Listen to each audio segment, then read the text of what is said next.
Jagadguru doctor பிதாமக Patriji அவர்களுக்கும் திவ்யாத்ம சொரூபர்களாகிய உங்கள் அனைவருக்கும் கூட எமது இதயம் கனிந்த வணக்கத்தினை தெரிவித்துக் கொள்கிறேன் மாஸ்டர்ஸ். இன்னைக்கு நாம 116 திவ்ய மகரிஷிகள் என்ற தலைப்பில் இன்னைக்கு ஸ்வேத கேத்து மகரிஷி பற்றி நம்ம தெரிஞ்சுக்கலாம். மந்திரவேதா, மந்திர மகிதர், மந்திரஸ்திரே திரஷ்டா, மகாதவசி ஆகிய உத்தாலக மகரிஷியோட மகன் தான் இந்த ஸ்வேதகேத்து. உத்தாலக மகரிஷி மிகவும் அற்புதமாக தவம் புரிந்து பிரம்ம ஞானம் பெற்றவர். அவர் பார்த்தீங்கன்னா ஒரு அழகான பெண் பார்த்து திருமணம் புரிந்து கொண்டார். கிரகஸ்த ஆசிரமம் ஏற்றுக்கொண்டார். பிரம்ம ஞானம் அடைந்த பிறகு ஒரு அழகான பெண்ணை பார்த்து திருமணம் புரிந்து கிரகஸ்த ஆசிரமம் அவர் வாழ்ந்து வந்துட்டுருக்காரு. இவர்கள் இருவருக்கும் சுஜாதா அப்படிங்கிற ஒரு முதல் குழந்தை, அவங்களுக்கு பெண் குழந்தை பிறக்கிறாங்க. அவர் பார்த்தீங்கன்னா அந்த குழந்தை சுஜாதா இளம் வயது எட்டியதும் பார்த்தீங்கன்னா தனது சீடர்களில் ஒருவருக்கு அந்த சுஜாதாவை வைத்து திருமணம் பண்ணி வைக்கிறாரு. அவர் பேர் யாருன்னா ஏகபாதர். இந்த ஏகபாதர் அவர் ஒரு பண்டிதரும் கூட, வேதங்கள் கற்று தெரிந்தவர். சீடர்களுக்கு கூட அவர் ஏதாவது சந்தேகங்கள் இருந்தால் கற்றுக் கொடுப்பாராமா. யாரு இவர் ஏகபாதர் அப்படின்னா உத்தாலக மகரிஷியின் சீடர், தனது மருமகனும் கூட. அவருக்கும் நிறைய சீடர்கள் இருந்திருக்காங்க. இவ்வாறு இருக்கையில் பார்த்தீங்கன்னா சுஜாதா அவங்க கர்ப்பவதியாக ஆனாங்க. அவரின் கஷ்டத்தில் அதாவது அவர் கர்ப்பத்தில் இருக்கும்போது அவருடைய சிசு ஏகபாதர் இரவு பொழுதுல சீடர்களுக்கு கற்றுக் கொடுப்பாராமா. யாராவது சந்தேகங்கள் வந்தால் அந்த ஏகபாதர் தனது சீடர்களுக்கு எப்போ கேட்டாலும், அவர் இரவு பொழுதா பகல் பொழுதுன்னு பார்க்க மாட்டார், சீடர்கள் எப்போ கேட்டாலும் சந்தேகங்களை நிவர்த்தி பண்ணுவாராமா. அப்படி இருக்கும்போது பார்த்தீங்கன்னா தனது மனைவியின் வயிற்றில் இருக்கக்கூடிய தனது குழந்தை அவர்கிட்ட பேச ஆரம்பிச்சதான். என்னன்னா, நீங்க இரவு பொழுதுல எல்லாம் சீடர்களுக்கு சொல்லி கற்றுக் கொடுக்குறீங்க, அந்த சீடர்களுக்கு தூக்கம் இல்லாம போகிறது. அதனால நீங்க இரவு பொழுதுல கற்றுத்தர வேண்டாம், பகல்ல மட்டும் கற்றுக் கொடுங்க அப்படின்னு அந்த குழந்தை அவங்ககிட்ட பேசுது. அதாவது கர்ப்பத்தில் இருக்கும் தன்னுடைய குழந்தை தந்தை கிட்ட சொல்றாங்க. அவங்க இரவு பொழுதுல உறங்கட்டும் நன்றாக அப்படின்னு சொல்லி சொல்றாங்க. அதற்கு அவருக்கு என்ன ஆச்சுன்னா, நீ வயிற்றுக்குள்ள இருக்க, நீ எனக்கு சொல்றியா அப்படின்னு சொல்லிட்டு, நானே ஒரு வேத பண்டிதன் அப்படின்னு சொல்லிட்டு அவர் தன்னோட குழந்தைன்னு பார்க்காம கூட சாபம் கொடுத்துட்றாராமா. ஒரு முறை பார்த்தீங்கன்னா ஜனக மகாராஜாவோட சமஸ்தானத்துல வந்திங்கிற பண்டிதரிடம் தோற்று போகிறாரு. அது அவருக்கு தண்டனை கொடுக்கப்படுகிறது. அதாவது ஒரு நிமிஷம் மாஸ்டர். இந்த ஏகபாதர் ஒரு முறை ஜனக மகாராஜாவோட சமஸ்தானத்துக்கு போயிருக்கிறாரு. அங்க வந்திங்கிற பண்டிதரோட பேசி அந்த வேத ஞானங்களை பகிர்ந்துக்கும் போது ஒரு முறை அவர்கிட்ட தோற்றுறாராமா. அது அவருக்கு தண்டனை கொடுக்கப்படுது அப்படின்றாங்க. அப்போ இந்த ஏற்கனவே அந்த குழந்தைக்கு இவர் சாபம் கொடுத்திருக்கிறார் இல்லையா, அந்த மாதிரி பிறந்த குழந்தை தான் அஷ்டாவக்ரர் அப்படின்னு சொல்றாங்க. அந்த குழந்தை வயிற்றில் இருக்கும் அந்த குழந்தை தான் அஷ்டாவக்ரர். இந்த மாதிரி அஷ்டாவக்ரர் ஏகபாதருக்கும் சுஜாதாவுக்கும் தானே பிறக்கிறாங்க. இவங்களுக்கு பிறக்கக்கூடிய அதே சமயத்துல உத்தாலக மகரிஷிக்கும் அவருடைய மனைவிக்கு ஒரு குழந்தை பிறக்குது. அந்த குழந்தை பேரு தான் ஸ்வேதகேத்து. அதாவது அஷ்டாவக்ரர் பிறக்கக்கூடிய அதே சமயத்துலதான் இந்த ஸ்வேதகேத்துவும் பிறகுறாரு. ஸ்வேதகேத்து பிறக்கும் போதே பாத்தீங்கன்னா ரொம்ப வெண்மை நிறத்தோட ரொம்ப அழகா இருந்தாராமா. அதனாலதான் அவருக்கு ஸ்வேதகேத்துங்கிற பேரே வச்சிருக்கிறாங்க. சுஜாதாவுக்கு பிறந்த குழந்தை பாத்தீங்கன்னா அஷ்டாவக்ரர்னா கோணல் மானலா நிறைந்து உடல் முழுவதும் அங்க வீனங்களோட பிறந்திருக்கு. அதற்கு காரணம் என்னன்னா தான் வயிற்றில் இருக்கும்போதே சாபம் பெற்றிருக்கிறாங்க. அதனால சில காலங்களுக்கு பிறகு பார்த்தீங்கன்னா கல்வி கற்று வரும்போது அவருக்கு கல்வி கற்கும் வயது வந்து விட்டது. யாருக்கு? இந்த ஸ்வேதகேத்துக்கு. உடனே அவர் குருகுலத்துக்கு அனுப்பி வைக்கிறாரு. ஸ்வேதகேத்து அழகா குருவிடம் போய் அது மட்டும் இல்லாமல் ஒரு முறை சொன்னாலே போதுமா, ஏகசந்தாகிரகி, அதாவது ஒரு முறை சொன்னாலே போதும், உடனே அவருக்கு நினைவில் நின்றுடுமா ஸ்வேதகேத்துக்கு. சிறு வயதிலேயே வேத சாஸ்திரங்கள் அவற்றின் ரகசியங்கள் அனைத்தையும் நன்றாக கற்று தெரிந்திருக்கிறாரு. குரு வைத்த பரீட்சையில் அனைத்திலும் கூட அவர் பாஸ் ஆகி ஜெயிச்சிடறாரு. அவ்வாறு அனைத்து விஷயங்களிலும் கூட பௌர்ணமி நிலவு போல ஜொலிக்கிறாராமா ஸ்வேதகேத்து. எது சொன்னாலும் ஒரு முறை சொன்னாலே போதும், ரொம்ப அழகா கற்றுக்கொள்வாராமா. அந்த மாதிரி இருக்கும்போது அப்பொழுது குரு அவரை அழைத்து, உனக்கு வித்தியைகள் அனைத்தும் கூட கற்றுக்கொண்டு விட்ட நீ, அதனால நீ வீட்டிற்கு போகலாம் அப்படின்னு சொல்றாரு. ஸ்வேதகேத்து மிகவும் ஆனந்தப்பட்டு என்ன பண்றாரு, வீட்டுக்கு வழி நெடுகிலும் கூட எங்கெங்கெல்லாம் போட்டி வைக்கிறாங்களோ அங்கெல்லாம் அந்த போட்டியில கலந்துக்கிட்டு வெற்றி வாகை சூடிக்கிட்டு வீட்டுக்கு வர்றாரு. அங்க சிறப்பான வேத பண்டிதர் என்ற சந்தோஷத்தோடு கோஷம் போடுறாங்க. அவர் வீட்டுக்கு வரும்போது அவரை அந்த மாதிரி வரவேற்கிறாங்க. அப்பொழுது பார்த்தீங்கன்னா ஸ்வேதகேத்துவிற்கு குருவிடம் கல்வி கற்றுக்கொண்டு தனது தந்தையின் பெயரை நிலைநாட்டியிருக்கேன் அப்படின்னு சொல்றாரு. அதாவது எனது பிறவியே தன்யம் ஆயிடுச்சு அப்படின்னு சொல்லிட்டு கௌரவத்தோட போறாராம். ஏன்னா தனது தந்தை மந்திரத்துல திஷ்டர், அவ்வளோ ஞானம் பெற்றவர், வேத சாஸ்திரங்கள் அனைத்தையும் கற்று தேர்ந்தவர், பிரம்மஞானி. அதே மாதிரி தானும் கூட அனைத்து வேதங்கள் அனைத்து சாஸ்திரங்கள் அனைத்தையும் கூட கற்று தெரிந்திருக்கேன். அதனால தனது பிறவியே தன்யம் ஆயிடுச்சு. ஏன்னா தனது தந்தைக்கு நற்பெயராக ஏற்படுத்தியிருக்கிறேன், தந்தைக்கு சரியான தனையன் அப்படிங்கிற அந்த பெயரை வாங்கி கொடுத்திருக்கேன் அப்படின்னு சொல்லிட்டு ரொம்ப கௌரவத்தோட வீட்டுக்கு போறாராமா. உத்தாலக மகரிஷி குருவிடம் வித்தைகள் அனைத்தும் கற்று தேர்ந்தாயா அப்படின்னு சொல்லிட்டு தனது மகனாகிய ஸ்வேதகேத்துக்கிட்ட கேட்கிறாரு. அவரு பிரம்மஞானி இல்லையா, யாரு என்ன நினைச்சாலும் அவருக்கு தெரியும். அதனால இந்த இந்த நினைப்பு அவருக்கு தெரிய வருது. உடனே அவர் கேட்கிறாரு தனது மகன்கிட்ட, நீ குரு கிட்ட எல்லா வித்தியையும் கற்று தெரிந்தாயா அப்படின்னு சொல்லிட்டு கேட்கிறாரு. அதற்கு ஆமாம் தந்தையே, சிறப்பான முறையில் வித்தியைகள் கற்று தெரிந்துள்ளேன். என்னால அனைவருக்கும் கூட கற்றுக் கொடுக்கவும் முடியும், சீடர்களை கூட என்னால உருவாக்க முடியும், உங்களுக்கு நற்பெயர் சம்பாதித்து கொடுத்திருக்கேன் அப்படின்னு சொல்லிட்டு எந்த ஒரு ராஜ்யத்திற்கு கூட என்னால சென்று உபதேசங்கள் சொல்ல முடியும் அப்படின்னு சொல்றாரு. உத்தாலக மகரிஷி என்னமோ எதுவும் பேசாம மௌனமா இருக்கிறாரு. ஏன்னா வித்யை என்றால் கண்ணால் பார்ப்பதும் காதால் கேட்பதும் பஞ்ச இந்திரியங்களால் மனதாலும் ஒரு விஷயத்தை கற்றுக்கொள்வது கல்வி என்று நினைத்து கொண்டுள்ளார் ஸ்வேதகேத்து. ஆனா தந்தைக்கு தெரியும் இல்லையா, அவர் பிரம்மஞானி. கண்ணால பார்த்து காதால கேட்டு பஞ்ச இந்திரியங்களாலேயும் மனதாலும் கேட்கும் விஷயம் மட்டும் ஞானம் கிடையாது, கல்வி கிடையாது அப்படின்னு அவருக்கு தெரியும். தனது தந்தை மௌனமாக இருப்பதை பார்த்து இவருக்கு சந்தேகம் வந்துடுது. என்ன ஆலோசிக்கிறீர்கள் தந்தையே அப்படின்னு சொல்லிட்டு கேட்கிறாரு ஸ்வேதகேத்து. அதற்கு அவர் சொல்றாரு, இந்த மனம் புத்தி இந்திரியங்கள் மட்டுமல்லாது வேற எந்த விதத்திலும் நீ கல்வியை கற்றுக்கொள்ளும் திறன் உனக்கு இருக்கிறதா அப்படின்னு யோசிச்சுட்டு இருக்கேன் அப்படின்னு சொல்றாரு. என்ன அது தந்தையே, இது இல்லாம எப்படி ஒரு கல்வியை கற்றுக்கொள்ள முடியும் அப்படின்னு கேட்கிறாரு. தனது தந்தை தான் இன்னும் ஏதோ கற்றுக்கொள்ள வேணும் அப்படின்னு சொல்லிட்டு என்றார் போல இருக்கு. அவர் ஏதும் கற்றுத்தர இருக்கிறாரே என்னவோ தெரியல, அவர்கிட்ட நம்ம கேட்டுக்கலாம் அப்படின்னு சொல்லிட்டு, என்ன கூறுங்கள் தந்தையே அப்படின்னு சொல்லிட்டு கேட்கிறாரு. அதற்கு உத்தாலக மகரிஷி சொல்றாரு, ஒரு கேள்வி உங்ககிட்ட நான் கேட்கிறேன், அதுக்கு பதில் சொல்லு அப்படிங்கிறாரு. பூமியில் பல்வேறு நதிகள் தனக்குத்தான் சுயமாக பல்வேறு பகுதிகளில் ஓடி பாய்ந்து இறுதியில் கடலில் சென்றடைகிறது இல்லையா, அது இறுதியில எல்லா நதியும் கடல்ல போய் சேருது. அது சூரிய ஒளியினால அந்த கடல் நீர் ஆவியாகி மேகமாக போகிறது. அந்த மேகம் மறுபடியும் மழையாக பொழிந்து மீண்டும் நதியாக மாறி ஓடி பாய்ந்து கடலிலே கலக்கிறது.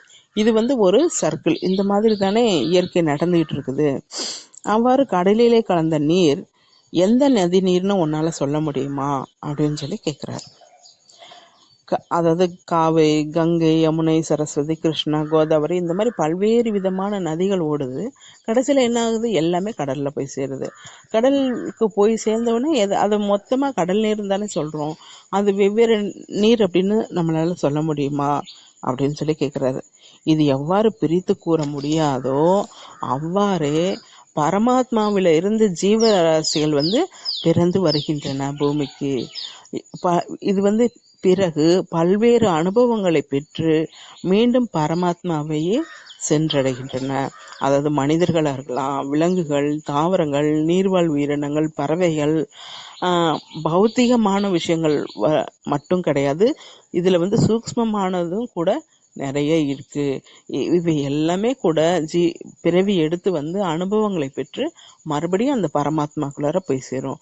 பரமாத்மாக்குள்ள போய் சேர்ந்ததுக்கு அப்புறம் இது மனிதர், இது விலங்கு, இது தாவரம், இது நீர்வாழ் உயிரினம்னு பிரிக்க முடியுமா? பிரிக்க முடியாது இல்லையா? மனிதர்களிலும் விலங்குகளிலும் உள்ள ஆன்மா ஜீவாத்மா அப்படின்னு சொல்லிடும். உன்னிலும் என்னிலும் கூட அந்த பரமாத்மா தான் இருக்கு. அதாவது தத்துவமசி. இந்த உலகத்துல நிறைந்து இருக்கிறது என்னன்னா தத்துவமசி. எனக்குள்ள என்ன இருக்குதோ அதுதான் எனக்கு வெளியவும் இருக்கு. அனைத்திலும் இருக்கிறது அந்த பரமாத்மா தான் அப்படின்னு சொல்லிட்டு ஸ்வேதகேது அப்படின்னு சொல்லி சொல்றாரு. இது தெரிந்து கொள்ளாமல் நீ எத்தனை கல்வி வித்தைகள் கற்றாலும் கூட அது வீண் தான் அப்படிங்கிறாரு. உலகில் உள்ள ஒவ்வொரு பொருளிலும் நிஜ ஸ்வரூபம் உன்னால் கூற முடியுமா அப்படின்னு சொல்லி கேட்கிறாரு. அதாவது உதாரணத்துக்கு அவர் சொல்றாரு, ஒரு மரத்தின் கிளையை ஒடிச்சிட்டு வா அப்படின்னு சொல்லி சொல்றாரு. ஸ்வேத்துக்கு எதுவும் போய் ஒரு மரத்தோட கிளையை ஒடிக்கிறாரு. அப்ப பாத்தீங்கன்னா அந்த மரத்து ஒடிக்கப்பட்ட அந்த கிளையில பாத்தீங்கன்னா ஒரு பால் போல வருது. இதுல பால் இருக்கு இல்லையா, இந்த மரம் முழுவதும் கூட இந்த பால் இருக்கும். மரத்துல கிளைகள்ல, தண்டு பகுதி, அனைத்து பகுதிகளிலும் கூட இந்த பால் இருக்கும். இந்த பால் தான் உயிர் சக்தி இந்த மரத்திற்கே. இதை நம்ம ஒடிக்க என்ன ஆகும் அப்படின்னா அந்த உயிர் சக்தி குறைஞ்சுக்கிட்டே வரும் அந்த மரத்துல. அதை நம்ம ஒடிச்சு விட்டுட்டாலும் கூட அந்த உயிர் சக்தி வீணா போய்கிட்டு இருக்கும் இல்லையா? அந்த மாதிரி அந்த உயிர் சக்தி குறையும். இந்த மரத்துல பால் முழுவதும் வற்றி போயிடுச்சுன்னா என்ன நடக்கும்? அந்த மரம் மறுபடியும் துளிர்க்காது. அது என்னாகும்? அது அந்த மரம் இறந்து விடும். இங்கு நாம என்ன செய்யணும் தெரிஞ்சுக்கிறது என்னன்னா, சரீரத்தில் இருக்கும் உயிரானது வெளியானதோ இந்த சரீரத்திற்கு இறந்து விடும் இல்லையா? இந்த சரீரம் உயிர் இருக்கிறவர்களும் இந்த சரீரம் ஒரு அடையாளத்தோட செயல்பட்டுக்கிட்டு இருக்கு. எப்ப அந்த உயிர் வெளியில வருதோ அப்ப அந்த உடல் இறந்து போயிடும். அங்கு உயிரில்லாதவர்களின் உடலை என்ன பண்ணுவாங்க? தகனம் செய்து விடுவார்கள். இதை பார்த்து எப்படின்னு சொல்றாரு. இதை பார்க்கும்போது அங்கு ஒருவருடைய உடல் தகனம் செய்யப்பட்டு கொண்டிருக்கு.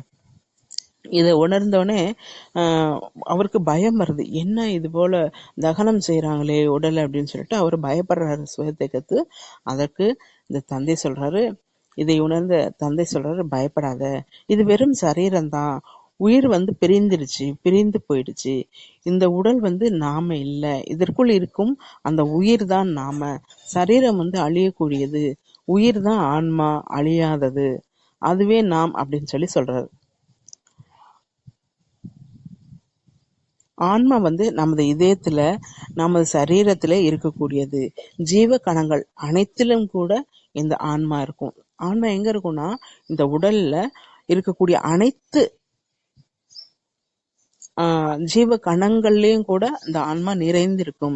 சரீரத்தில் உள்ள அனைத்து பகுதியிலும் கூட இந்த ஆன்மா நிறைந்திருக்கும். அதற்கு ஸ்வேதகேது சொல்றாரு, தந்தையே தாங்கள் கூறுவது எனக்கு புரியவே இல்லை அப்படின்னு சொல்லி சொல்றாரு. எனக்கு ஆன்மா எனக்கு தெரியல, எனக்கு பார்க்க முடியல அப்படின்னு சொல்லி சொல்றாரு. அதற்கு உத்தாலக மகரிஷி சொல்றாரு, ஒரு ஆலமரத்தின் விதையை எடுத்துட்டு வர சொல்றாரு.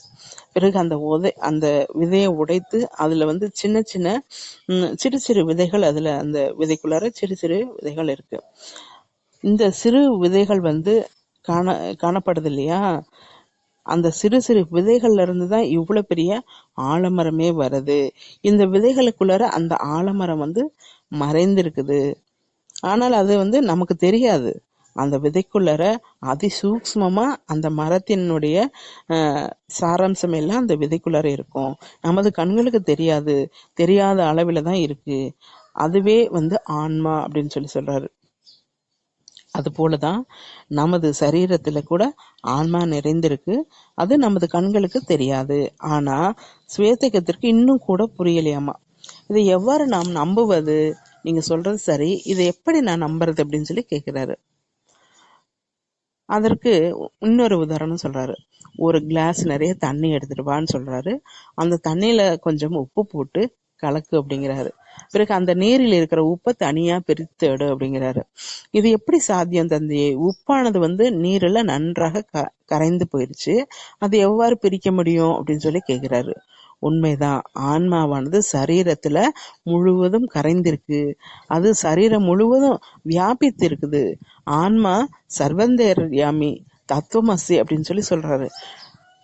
அது பிரிக்க முடியாது, அதுல கலந்து இருக்குது. அதனால உன்னால தனியா பார்க்க முடியாது அப்படிங்கிறாரு. நீங்கள் கூறுவதை பார்த்தால் எல்லாம் சரி அப்படின்னு தான் தோணுது. ஆனாலும் ஆன்மாவோட அனுபூதி என்னால பார்க்கறதுக்கு சாத்தியமா அப்படின்னு சொல்லி கேட்கிறார். ஆன்மாவை பிரித்து நம்மளால பார்க்கறதுக்கு அது சாத்தியமா? எனக்கு உடல்ல தெரியுது, நீங்க சொல்றதெல்லாம் புரியுது. அத எனக்கு இன்னும் முழுமையா எனக்கு அந்த ஆன்ம அனுபூதியை நம்மளால உணர்றதுக்கு சாத்தியமா அப்படின்னு சொல்லிட்டு மறுபடியும் கேள்வி கேட்கிறாரு.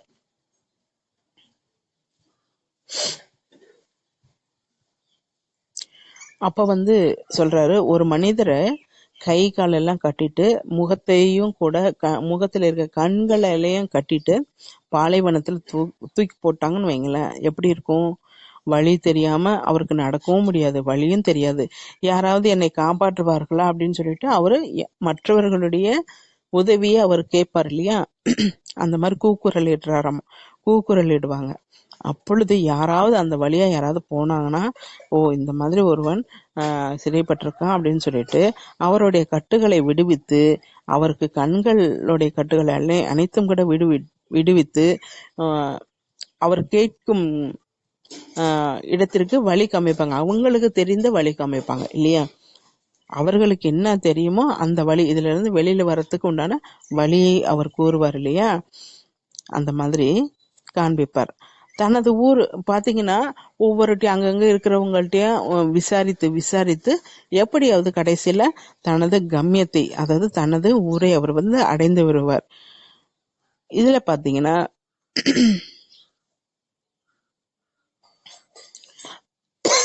அந்த மாதிரி வழி காட்டுபவர்கள் தான் குருமார்கள். அவர்கள் கூறும் பாதையில நாம பயணிக்கணும். அதாவது ஆலமரத்தின் விதை சிறியதாக இருந்தாலும் கூட அது எவ்வளவு பெரிய மரம், அதுக்குள்ளார அதனுடைய சாராம்சம் இருக்கு. அது அந்த சாராம்சத்தை வளருது இல்லையா? அது போலதான் நம்ம முன்னாடி சிறியவர்களா இருந்தாலும் கூட நாம அவர்களை சிறியவர்கள் அப்படின்னு சொல்லிட்டு சிறிய பார்வை பார்க்க கூடாது. சில சமயத்துல அவர் நம்மை விட பெரியவர்களா கூட வளர்ந்து நிற்கலாம். அதனால யாரையும் குறைவாக எண்ணக்கூடாது அப்படின்னு சொல்லிட்டு அந்த ஆலமரத்து விதையை வச்சு சொல்றாரு.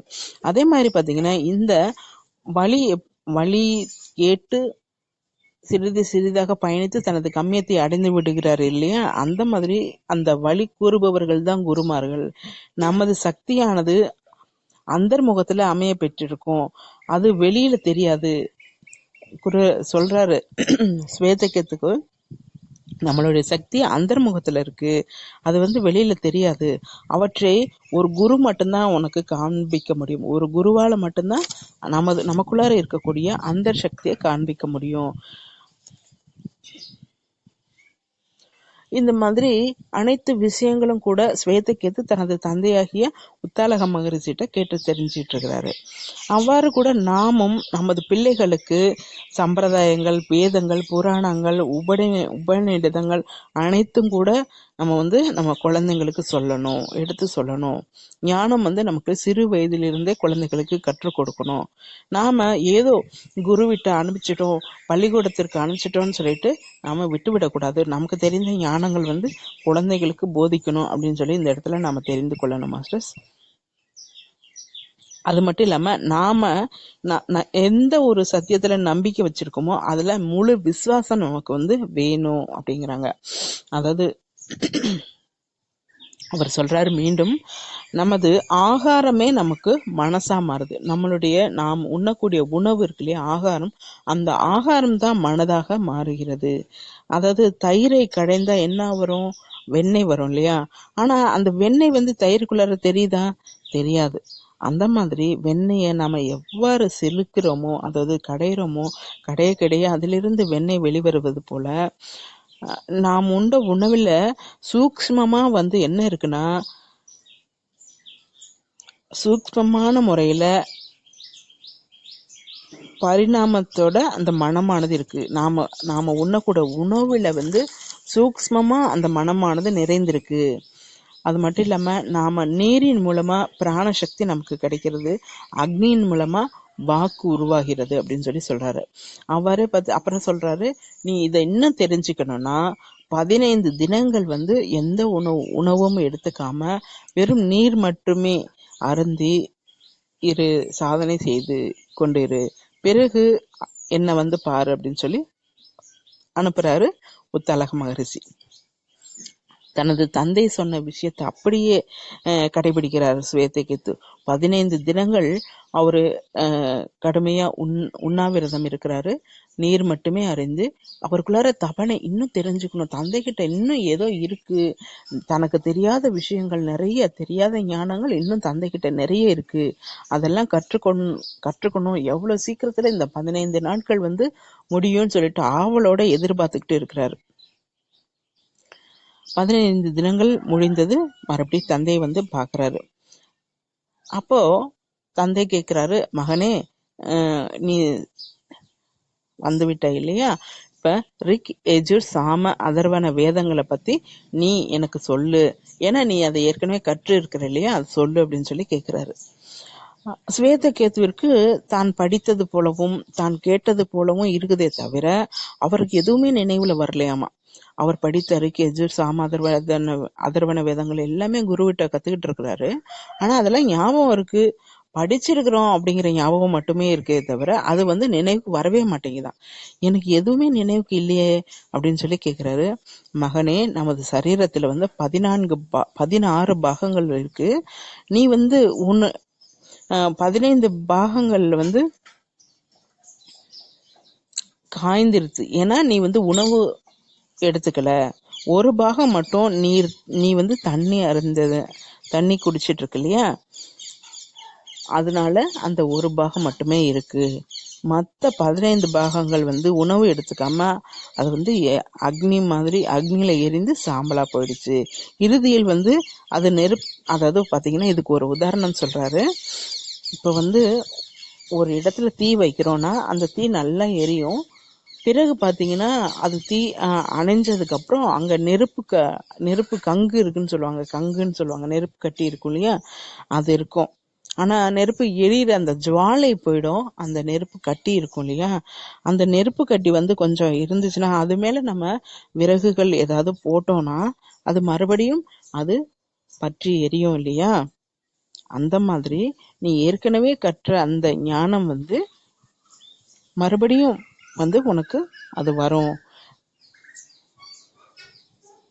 நீ ஃபர்ஸ்ட் உணவு உண்டுகிட்டு வா, உணவு சாப்பிட்டுட்டு வா அப்படிங்கிறாரு. நீ எப்போ உணவு உண்கிறாயோ உனக்கு நீ கற்ற அந்த கல்வியெல்லாம் மறுபடியும் எப்படி அந்த தீ கங்குல மறுபடியும் விறகு போட்டா பற்றி எரியுதோ அது போல உனக்கு நீ பெற்ற ஞானம் உனக்கு நினைவுக்கு வரும். நீ முதல்ல போய் உணவு சாப்பிட்டுட்டு வா அப்படின்னு சொல்றாரு. அதன் பிறகு பாத்தீங்கன்னா உணவு உண்டதுக்கு அப்புறம் அவருக்கு அனைத்துமே நினைவுக்கு வருது. அதன் பிறகு வேதங்கள் அனைத்தும் அவரு சொல்றாரம்மா. அவருக்கு கொஞ்சம் கொஞ்சமா ஞாபகம் வருது. நீர் அருந்துவதன் மூலம் என்ன கிடைக்கும் நமக்கு அப்படின்னா, பிராணசக்தி கிடைக்கும். நமக்கு சரியான பிராணசக்தி வேணும்னா நீர் அருந்தணும். உணவு உண்பதனால ஞாபக சக்தி வரும் அப்படின்றாரு. உணவே மனதாக ஏற்படுவதால் நாமும் கூட உணவு சரியானதாக இருக்கணும் அப்படிங்கிறாரு. இந்த இடத்துல நம்ம மனம் இருக்குது அப்படின்னா அதற்கு காரணம் நாம் உண்ணும் உணவு வந்து சரியான முறையில் இருக்கணும், அதுவும் சாத்வீகமானதாக இருக்கணும். அது மட்டும் இல்லாம சாத்வீகமான உணவா இருந்தாலும் கூட தர்ம முறையில சம்பாதிச்சதா இருக்கணும் அப்படிங்கிறாங்க. தர்ம முறையில சம்பாதித்த சாத்வீக உணவை தான் நம்ம எடுத்துக்கணும் அப்படிங்கிறாங்க. பெற்றோர்கள், ஆசிரியர்கள், குருமார்கள் கற்றுத்தந்ததை நாம சரியாக கடைபிடிக்கணும். பெரியோர்கள் சொன்னதை எல்லாமே நம்ம சரியா கடைபிடிக்கணும். அது மட்டும் இல்லாம தனது மகனுக்கு சொல்றாரு, யாரும் கற்று தராததை கற்றுக்கணும், யாராலையும்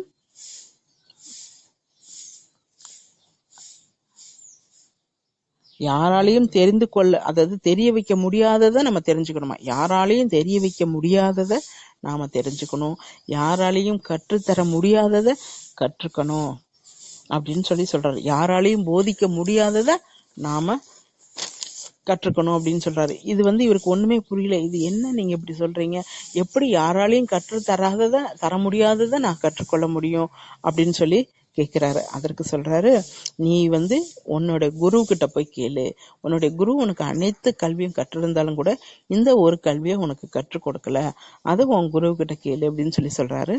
உடனே ஸ்வேதகேது தனது குரு கிட்ட போறாரு. குரு கிட்ட போயிட்டு எனது தந்தையை சொல்லியிருக்கிறாரு, யாராலும் கற்றுத்தர முடியாத அந்த கல்வியை வந்து கற்றுக்கொண்டு வா அப்படின்னு சொல்லியிருக்கிறாரு அப்படின்னு சொன்னோடனே, அப்படியா, வா அப்படின்னு சொல்லிட்டு, இப்பதான் நீ அதற்கு தயாராயிருக்க அப்படின்னு சொல்லிட்டு என்ன பண்றாரு, அவருக்கு ஒரு 400 பசு கொடுக்கிறாரு. பசு கொடுத்து, நீ வந்து இப்பதான் நீ உண்மையா குதூகலத்தோட இருக்கிற அப்படின்னு சொல்லிட்டு அவருக்கு 400 பசுக்களை கொடுத்து கானகத்துக்கு போய் நீ அந்த பசுக்களை மேய்த்து 1000 பசுக்கள் ஆகிற வரலும் மேய்த்துட்டு 1000 பசு எப்ப வருதோ அப்ப என்னை வந்து பாரு அப்படின்னு சொல்றாரு. உடனே அவர் வந்து தான் கற்றுக்கணும், குரு சொன்னாரு அப்படிங்கிறதுக்காக அவரு அந்த பசுக்களை ஓட்டிட்டு கானகத்துக்கு போறாரு. அங்க பாத்தீங்கன்னா அங்க யாருமே இல்லை, மனிதர்களே இல்லாத கானகத்துக்கு போக சொல்றாரு. அங்க யாருமே இல்லை, அங்க தான் ஓட்டி போனா அந்த பசுக்கள் மட்டுமே இருக்கு, யாரு கூடயும் பேசவும் முடியாது. அதனால என்ன ஆகும், அவர் வந்து மௌனத்தை தனக்குத்தானே மௌனமாகவே ஆயிட்டாரு. யாருக்கிட்டையும் பேசுறதுக்கு ஆள் இல்லாதனால பேச முடியாது, மௌனத்தை கடைபிடித்தாரு. தனது கவனம் முழுவதும் அந்த மாடு மேய்க்கிறதுலயே இருந்து போயிடுச்சு. இது இப்படி இருக்க அந்த மாடுகளுடைய பாஷைகள், அங்க இருக்கக்கூடிய மற்ற உயிரினங்களுடைய பாஷைகள் கூட இவரு ஈஸியா கத்துக்கிட்டாரு. அதாவது இயல்பா என்ன அங்க நடக்குதோ கானகத்துல அதை வந்து இயல்பா இயற்கையில வாழ்ந்து அதை கற்றுக்கொண்டார். சில வருடங்கள் ஆயிடுச்சு. சில வருடங்கள் ஆன பிறகு பாத்தீங்கன்னா அந்த 400 பசுக்கள் 1000 பசுவா மாறுது. அப்ப அந்த பசுல ஒரு பசு வந்து சொல்லுது, இப்ப வந்து 1000 எண்ணிக்கை வந்துருச்சு, நீங்க உங்க குரு கிட்ட போகலாம் அப்படின்னு சொல்லிட்டு அந்த பசு சொல்லுது. ஏன்னா இவரோட பசுவோட பாஷை கூட கற்று தெரிந்துகிட்டாரு. சரின்ட்டு இவரு தனது குரு கிட்ட போறாரு. போயிட்டு நீங்க சொன்ன மாதிரி நான் பசுக்களை வளர்த்து இப்ப 1000 பசு வந்துருச்சு, இப்ப எனக்கு சொல்லுங்க அப்படின்னு சொல்றாரு. அங்க தனிமையில இருக்கும்போது அவர் தெரிஞ்சுக்கிட்டது என்னன்னா, பரமாத்மா வந்து சர்வந்தர்யாமி அப்படிங்கிற ஒரு விஷயம், அந்த ஞானம் வந்து அவர் தெரிஞ்சுக்கிட்டாரு. குரு வந்து தந்தையிடம் அந்த குரு வந்து சொல்றாரு, நீ வந்து அனைத்து விஷயங்களும் நீ தானாவே கத்துக்கிட்ட, நீ வந்து உன்னோட தந்தை கிட்ட போ அப்படின்னு சொல்லிட்டு அந்த குரு தன்னுடைய தந்தை கிட்ட அனுப்பி வைக்கிறாரு. அப்ப வந்து இவரோட நிலை என்ன அப்படின்னா, தான் ஒரு பெரிய பண்டிதர் அப்படிங்கிற நிலையவே மறந்துட்டாராம். ஏன்னா இயற்கையா விலங்கினங்கள் அனைத்திலும் கூட, அந்த தாவரங்கள் அனைத்திலும் கூட அவர் வந்து கலந்துட்டாரு. சில வருடங்கள் பேசவே இல்லாம மௌனமா இருந்து அந்த இயல்பான பிராக்டிக்கலான அந்த வாழ்க்கையை வாழும்போது தான் ஒரு பண்டிதர், தான் வந்து ஸ்பெஷல், தான் வந்து சிறப்பானவன் அப்படிங்கிற அந்த ஒரு விஷயமே அவருக்கு மறந்து போயிடுச்சாமா. அதன் பிறகு தந்தைகிட்ட போறாரு. தந்தைகிட்ட போயிட்டு நிறைய அங்க வந்து தந்தை சொல்றாரு, நீ இன்னும் நிறைய தவம் தியானம் பண்ணணும் அப்படின்னு சொல்றாரு. அங்கேயும் போய் நிறைய தவங்கள் புரிந்து நான் கற்றுக்கொள்ள முடியாத அனைத்தையும் கூட கற்றுக்கொண்டு வந்திருக்க அப்படின்னு சொல்லிட்டு அவர் தந்தை அதாவது தான் கற்றுக்கொள்ள முடியாதது கூட, கற்றுக் கொடுக்க முடியாதது கூட நான் கற்றுக்கொண்டு வந்து விட்டேன், அதற்கு நீங்க தான் காரணம் அப்படின்னு சொல்லிட்டு தந்தையை நமஸ்கரிக்கிறாராமா.